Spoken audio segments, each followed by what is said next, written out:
Hey y'all. As most of you all know, today marks the 20th anniversary of what would possibly be my favorite children's books growing up, Noah's Ark by David Kirk. And to that event, I have given you, what else? Another reading. Okay, here we go.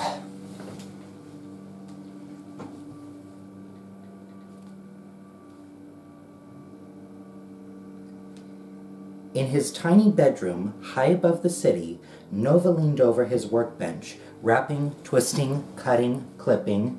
The evening sun glinted off his steel brow, then sank behind the crystal spires of Rotan, making them glisten like rubies. The stars, visible even during the day, grew bright. Noah tied a pair of copper strands and flicked a switch. His metal dog yipped happily to life, wagging a shiny new wire tail. "Good dog, Sparky," smiled Noah. "Now, let's make a friend for you."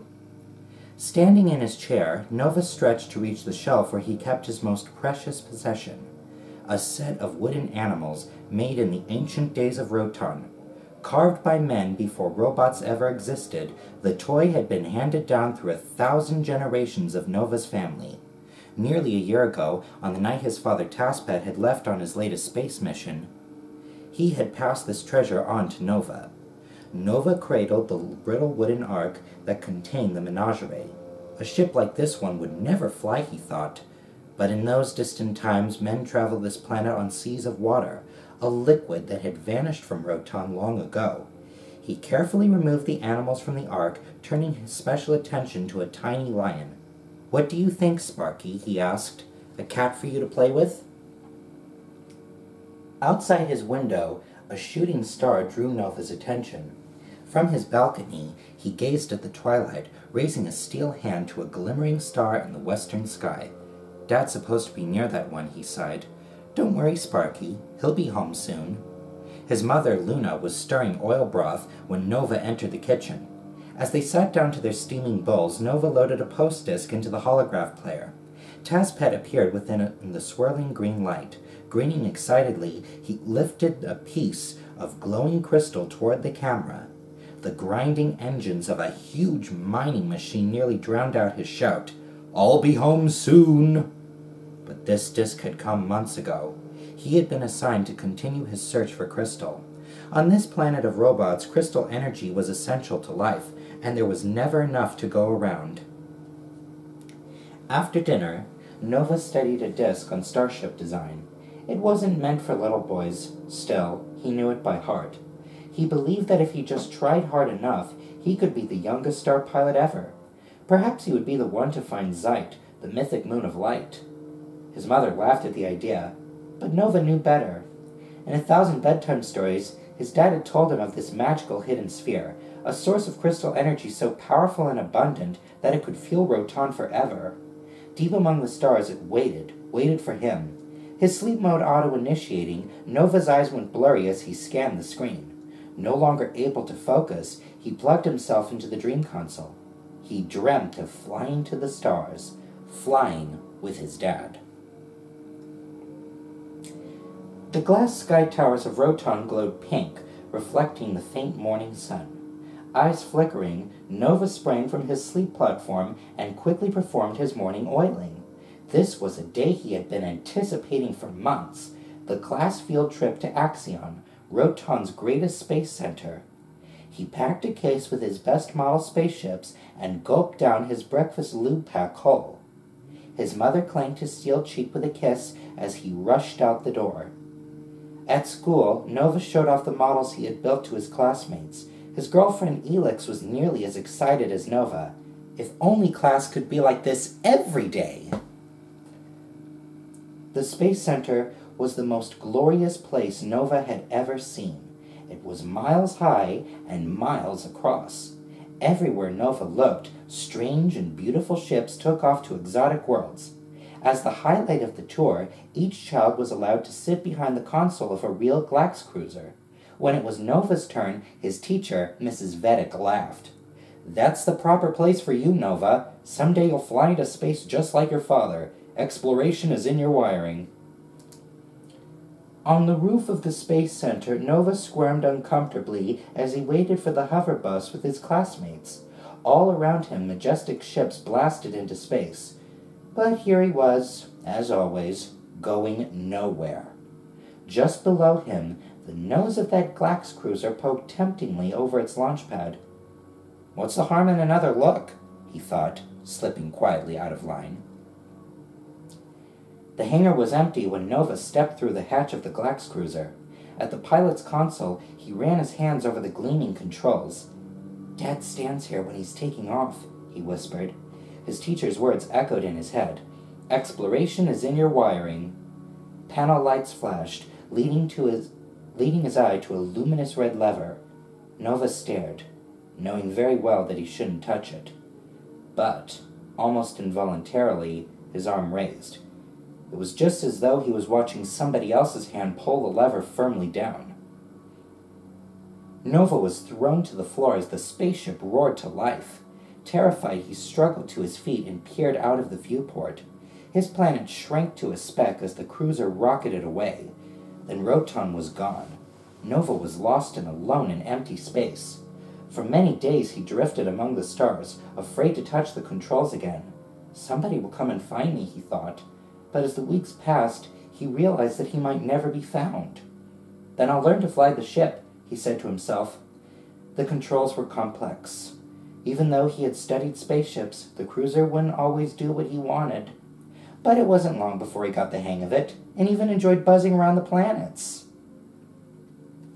For months, Nova searched for home. His ship was nearly out of fuel. He tried to land on the golden moon of a gaseous planet, but in its strong gravity he lost power. The ship went haywire. It spun, it flipped, it nearly shook to pieces, but Nova held on. It was scary, but felt great too, slicing through the mountainous clouds. But ahead. "It's not a mountainous cloud," he gasped. "It's a mountain." Nova pulled hard on the wheel, but the ship wouldn't lift. It slammed into the slope. He felt a great lurch as the engine exploded, blowing the ship down the mountainside like a ball from a cannon. For miles it jarred and bumped over the rocks. Then, gliding onto a sandy plain, it came gently to rest. Nova pried the door open and stepped out into a new world. Climbing to a high ledge, Nova gazed across the barren rocks of this desolate moon. There were no signs of robot life. How would he ever get home? Who would take care of his mother? Who would take care of Sparky? All his life he'd wanted to explore new worlds, but now that he had the chance, he was miserable. "Is this how my father feels when he's away?" Nova wondered as he sank into sleep. The glint of a familiar curl of wire was the first thing to meet Nova's eyes when he woke to a cheerful new sun. It gave him an idea. He knew that his ship would never fly again, so he took out his tools and snipped the wire. Then he took other parts from the ship's engine and computers. He worked for days. Finally, he was finished. "Nice to meet you," barked Sparky number 2. After that, Nova built many animals from pieces of his large ship. He modeled them after those in his ancient wooden ark. First came the lion, then the giraffe, the penguin and the hedgehog were next, followed by an iguana, a mule, a deer, a buzzard, a spider, a turkey, a monkey, a bat, a cat, a hummingbird, a kangaroo, and a cockatoo. Nova had a good eye for detail, but he couldn't always remember which animal was supposed to be bigger. Was a mouse bigger than a moose? He asked himself.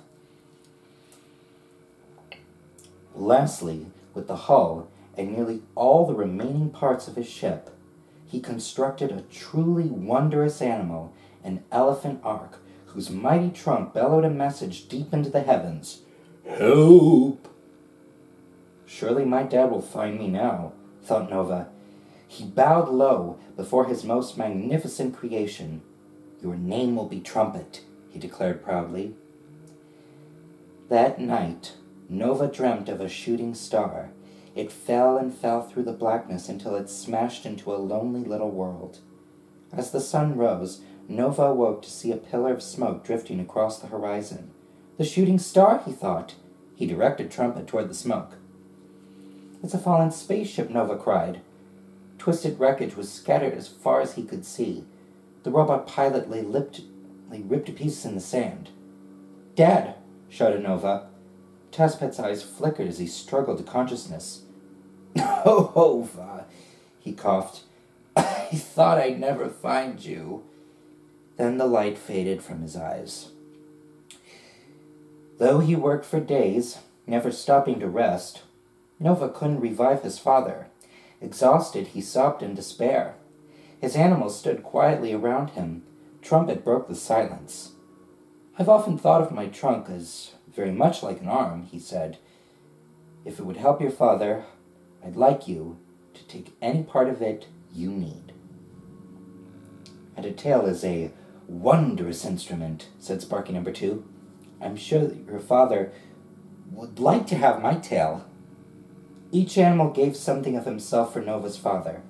Inspired by their sacrifice, Nova gave the greatest gift of all, a valve from his very heart.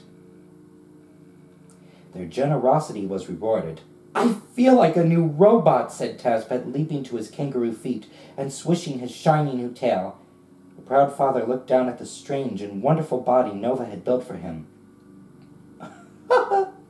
My brilliant son, he laughed, lifting his boy into the air. My Nova. Together, father and son looked to see what they could do about Tazpet's wrecked ship. The hull was broken beyond repair, but the engine was still intact.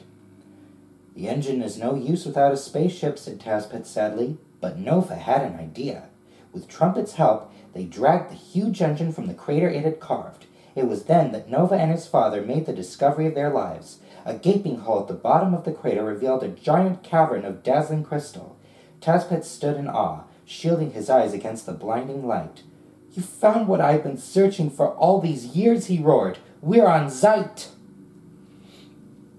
Nova and his animals attached the engine to Trumpet's belly. They all loaded his fuel tank with radiant Zeit crystals, then gathered more and filled his hull. Time to head home, smiled Tazpet. Back on Roton, Nova was a great hero. There was enough Zeit crystal to power their world forever. Luna was overjoyed. Her husband and son were home for good. Tazpet was happy to give up searching the galaxies for energy. It was really a very lonely job, he said. From then on, when Nova's father wanted to explore exotic planets, he made sure the whole family came along. The end. Wasn't that a wonderful story? If so, what do you think? Should it be made into a movie? Yes or no? Leave your thoughts on this story and your opinions below in the comments section. Thank you, goodbye, and this is for you, David Kirk. Happy anniversary!